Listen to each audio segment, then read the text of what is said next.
I'm Irish. My father's grandparents came from Ireland, and I love Irish stories. But as an Irish American, I felt a little disconnect from telling the traditional Irish stories, and I couldn't put my finger on why. Then, July 2013, my first trip to Ireland. My great-grandparents had immigrated in 1870, and since that time there had been no communication with people left in Ireland, no across the board, no across the ocean, none at all. 150 years. And so I was excited to try to see if I could find some of my relatives. So my husband and I, we started in the National Library in Dublin, in the genealogy department, and we looked through microfilms and microfilms trying to find a name, something that we could follow up on. We knew they were from Clontuskert Parish, and that we knew that was between Galway and Dublin, because that was on their marriage certificate, but that's all we knew. And then we learned that all of the church records, the records of the births, deaths, and the baptism from that area of the country had been burned from the late mid 1800s to the late 1800s, had been burned by the revolutionaries during the 1916 Civil War. That was because they had been used by the British to tax people, and now there were no records. We were discouraged. Oh, dead end. So going out of the library, my husband just happened to see this pamphlet from an organization called Ireland Reaching Out. It was an organization that helps people in Ireland find their relatives who had emigrated. Well, I didn't have any better idea at that point, so I decided to give them a call. A woman named Maureen answered. I said, I'm looking for family of Malachi and Bridget Curley. And she said, oh yeah, Curley. That would be around Ballinsloe. Well, I know an Eileen Curley in Ballinsloe. Now I'm going to give her a call. You call me back tomorrow. I did. She said, no, Eileen is not your gal, but she knows a Frank Curley from Clontuskert Parish. Now I'm going to call Frank, so you call me back tomorrow. I did. And she said, yes, Frank will meet you at the Clontuskert Church at 3 o'clock this afternoon. So my husband and I, we drove through those narrow, winding country roads in Ireland until we came to this little white church on a hill. And there was a man there in his 70s with this shock of white hair. And I thought, he looks like my cousin Tom. And then when I got out of the car, he said, oh, Margaret, you look like my sister Maureen. Well, Frank took us to the tombstone of John and Honora Curley. John born in 1770, Honora 1775. The parents of my great-grandfather Malachi and Frank's great-grandfather Thomas. Frank and I were cousins. Emily. And then Frank said, come out to the house. I want you to meet my wife Maura. So after a cup of tea and a bite to eat, he said, now I'll walk you back to the homestead. So we walked back this little dirt lane behind Frank's house to the original cottage, stone cottage, built by John and Honora in 1795.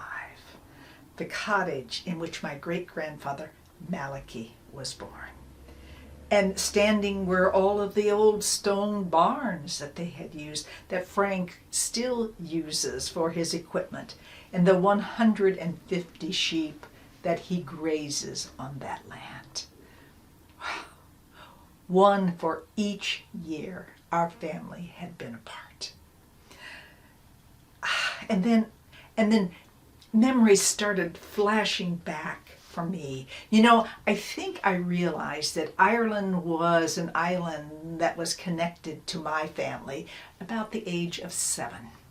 And one particular memory comes to me. It was a birthday gathering. My father and his brother Tom and Frank and his sister Mabel and all of their families gathered together for everyone's birthday. And being 15 of us, that was at least once a month. And we would sing happy birthday. It was like, happy birthday to you, happy birthday to you, happy birthday, dear Clarence, which was my dad. Happy birthday to you. Aunt Helen's like rich alto led the singing, and my mother processed in with her best cake platter on which she had Dad's favorite cake, angel food with a drizzled vanilla frosting. And he was sitting at the head of the long oak table. She placed it down in front of him. I giggled. I said, there really should be 52 candles on the cake, but they don't fit. Dad laughed and blew out the candles, and everyone cheered. And then all of the cousins, there were 7 of us. There were 4 girls, 3 boys. We all sat at one end of the table, gobbling down cake, ice cream, candy. The adults all sat at the other, ate, and talked politics. Well, that conversation could go on and on and on. So I interrupted. I said, Aunt Mabel, tell us the story of our Irish people. And that was the clue. You know, the adults got up, the women cleared the table, headed to the kitchen, the men headed into the living room for a game of cards. And Aunt Mabel came down to our end of the table.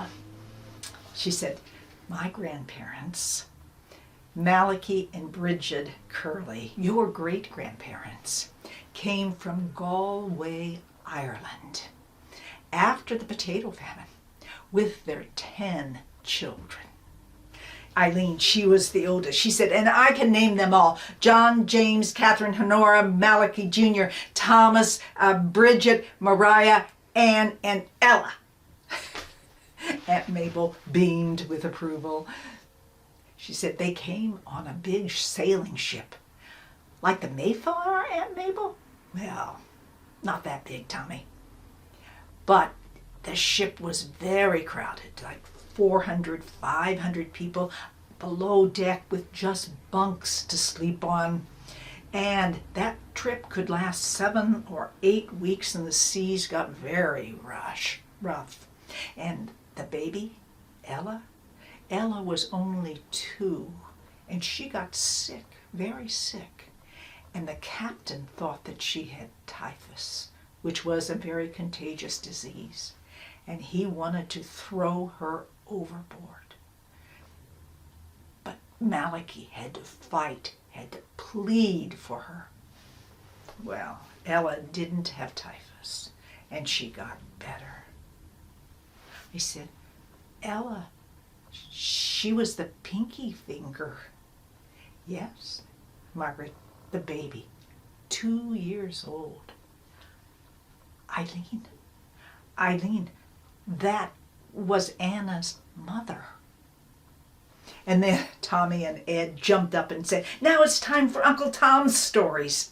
Well, Uncle Tom O'Neill was Aunt Mabel's husband. He was from Ireland, and he told stories of the battles between the brave Irish fighters and the invading Brits. And he told them in great descriptive detail. I mean, this was before television. This was like going to the movies. So we children, we all gathered round Uncle Tom on the sofa and settled in for a big adventure. But when everyone left, Eileen and I crawled into bed, and we whispered for a while, and then she fell asleep, and I lay awake, and slowly the sounds from outside began to reach my ears, and Dad sitting on the swing on the front porch, which was right outside our bedroom window, smoking a cigar and humming his favorite Irish tunes. The creak of that swing and my dad's clear voice sort of mixed with the whoosh of the leaves of the big oak tree whose umbrella arms stretched over the quieting house. Dad's warm tones lulled over the lyrics. If you ever go across the sea to Ireland, maybe at the closing of the day, you will watch the moon rise over Claddagh and see the sun go down on Galway Bay. Drifting off to sleep, I made a childhood promise to myself. Someday, I'll go there.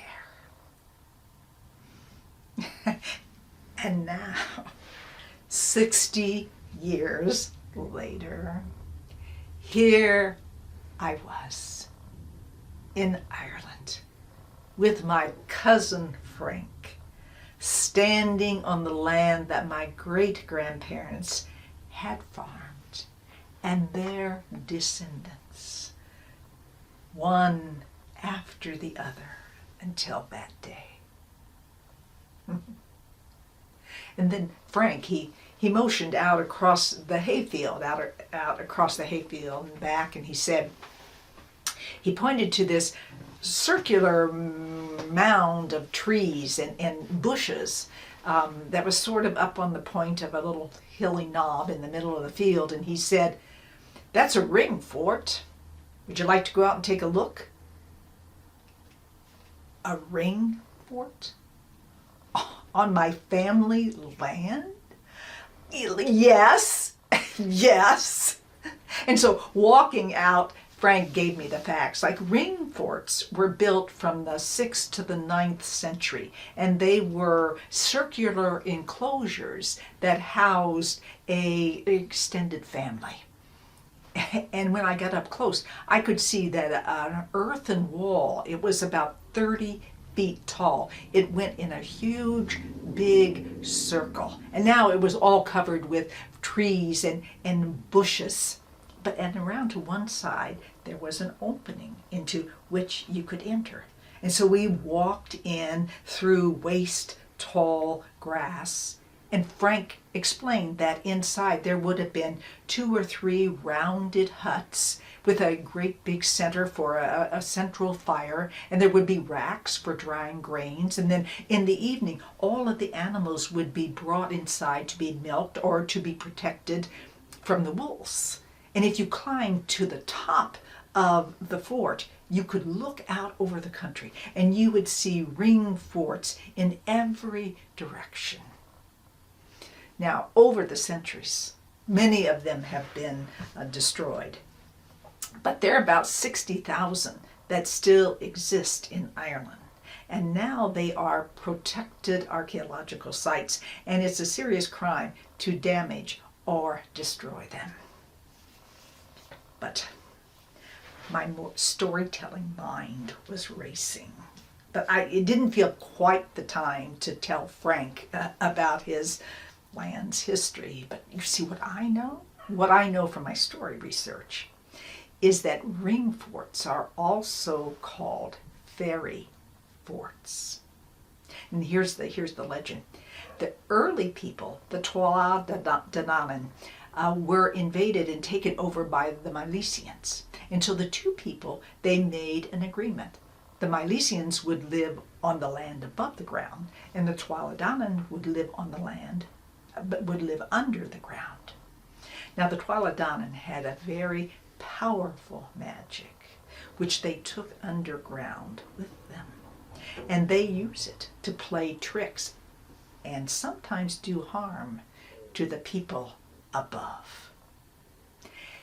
Now, they are called the fairy folk, and the ring forts are said to be the portals into their underground world. When we got back to the house, well, we sat down for a cup of tea. And I told Frank and Maura that I enjoyed the stories about Irish fairies.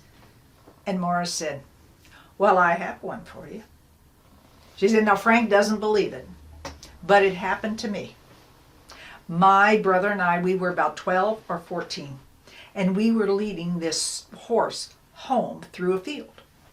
And then there started to be this strange feeling all over the ground, like just something twinkling or some strange feeling. And I said to my brother, I said, "Oh, the fairies are playing tricks on us.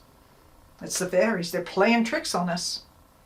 And we walked round and round and round that field and could not get out till somebody came in and let us out. And that's the truth. Frank rolled his eyes. Frank said, "You know what I'm interested in? I'm interested in how Malachi and Bridget afforded to be able to go to America after the potato famine with 10 children." I said, "Well, here's what I know from Aunt Mabel. There was an older brother, his name was Patrick, and a sister Anne, and they actually went to America in the 1830s, and they made their way to Indiana. And they were able to help Malachi bring his 5 older children over before the rest of the family. And then Malachi and Bridget had to save some more money before they could bring the younger 5 children." And Aunt Mabel always enjoyed saying that Bridget had to sew the money into the hem of her skirt to keep it safe on the ship.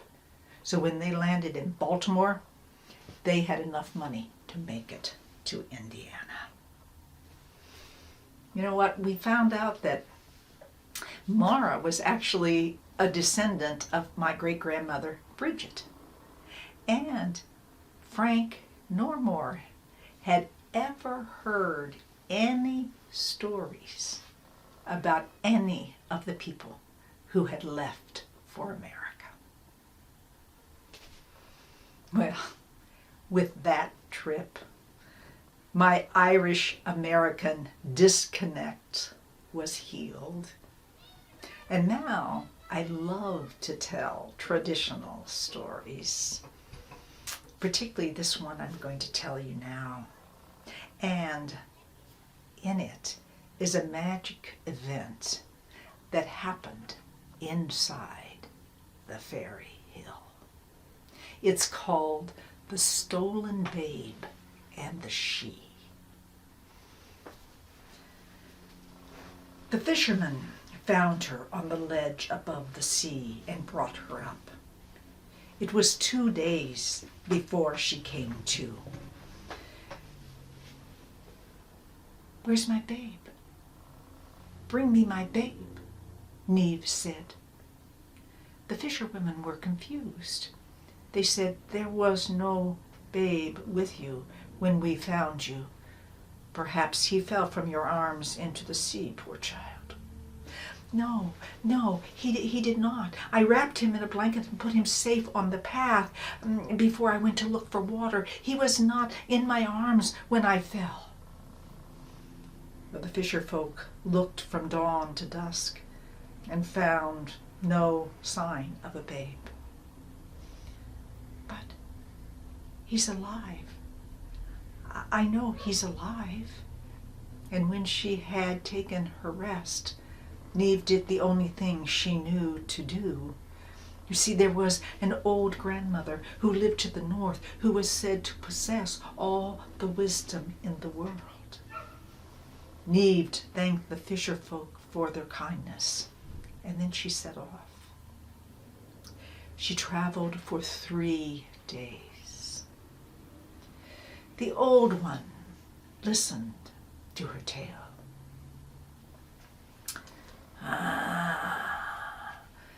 "'Twas not animal or weather, for there would be a trace.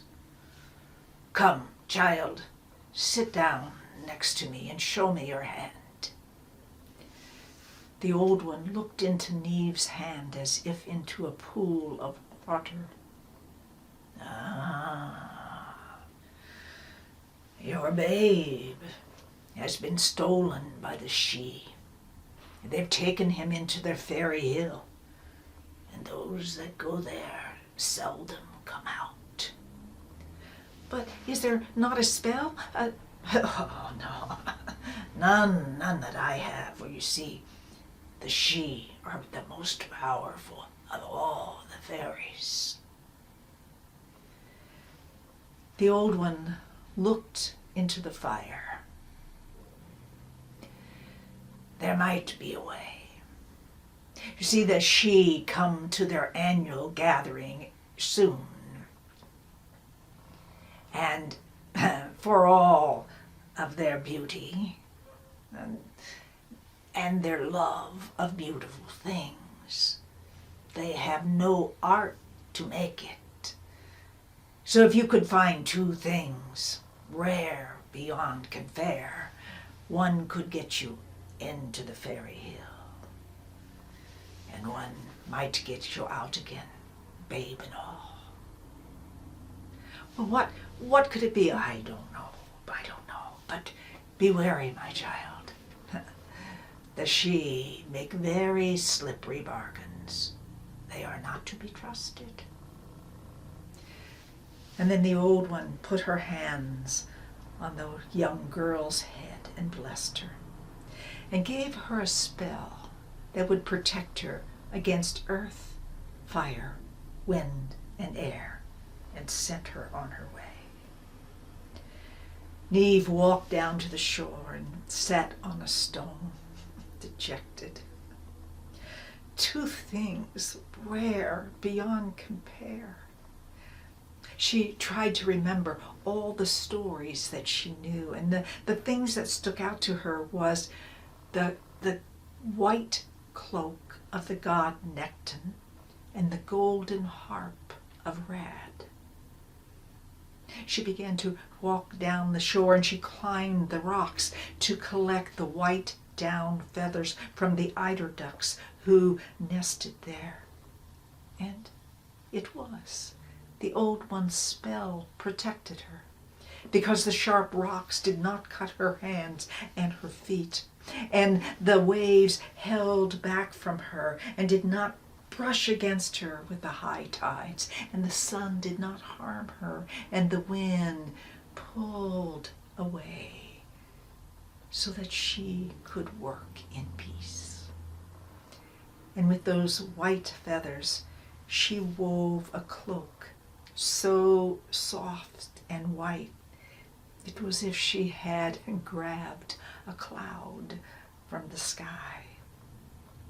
And then with the scissors she had brought, she cut off her long golden hair. She put part of it aside, and with the rest she wove a border of flowers and leaves all around the outside of that cloak. And then she set that aside, and she walked again down the shore, and she collected the bones of fish that had been bleached by the sun and worn smooth by the waves until they looked like ivory. And those she bent and bound into the shape of a harp. And then with the golden strands of hair that were saved, she stretched onto that harp frame and tightened them and tuned them. And the music that came from those strings was so sweet that the birds lay motionless on the air to hear it. And so, with the cape on her shoulders and the harp in her hand, she set off for the fairy hill. And when she got there, she hid in the bushes at the base of the fairy hill, and she watched the she enter one by one. They were a tall, stately people of unearthly beauty. And she waited until she saw one lone female, and she stepped out from behind the bushes, and she spread her cloak out on the ground. And the fairy woman stopped and said, "How much for that cloak, mortal?" "Oh, this cloak is not for sale." "Gold?" "Gold, surely gold." "No, all of the gold of the she would not buy this cloak." "Well, everything has a price. What's yours?" "Take me into the fairy hill with you." Give me the cloak, and I'll take you in. No. Take me in, and then I will give you the cloak. Come. And when the she inside saw that a mortal had entered their hill, they raced to her to chase her out. But when they saw the one wearing the white cloak, they ran toward her. They asked to touch it. They asked to try it on. And then Neve saw the fairy king at the far end of the room, and holding up the harp, she walked toward him. What's that? A harp? I have many harps. None like this, she said. And when she strummed those golden strings, the music that filled the room was of such wondrous sound that all the she turned away from the cloak to look at it. The king held out his hands and said, let me make sure the notes are true. Oh, the notes are true, for I strung them myself. For Neve knew that if the king once got his hands on the harp, she would never get it back. Well, then, let's make a bargain. Name your price, and we'll bargain. No, there is no bargain for this harp, for there is none else like it in the world. It is strung with my own golden hair. You could see the king's eyes desiring it. And he said, well, name your price. I will pay whatever you ask. Give me my babe that your women stole from the path above the sea. Well, the king sat back in his chair. That is not a price he wanted to pay. He motioned for his servants, and they brought out a bag of gold, and they heaped it at her feet. And she said, that is not the price. Give me back my babe. And he motioned again, and his servants brought bags of jewels, emeralds, rubies, and put them on top of the gold. And she did not look down. She said, that is not the price. Give me back my babe. And so the king motioned for a servant to bring out the child, and he held him in his arms. And he said, give me the harp, and I will give you your child. Oh no. Give me my babe, and then I will give the harp. And when the babe was safe in her arms, Neve handed over the harp. And when the king played those golden strings, the music that came was so wonderful that all of the cherishes were enraptured with the sound. So rapt they were that when Neve walked out of the fairy hill with her babe in her arms, they didn't even see her go. And so Neve took her child back to the old one who had blessed her, and then to the fairy folk, the fisher folk who had saved her. And when the boy had grown, blessed by his mother, he became a fine fisherman.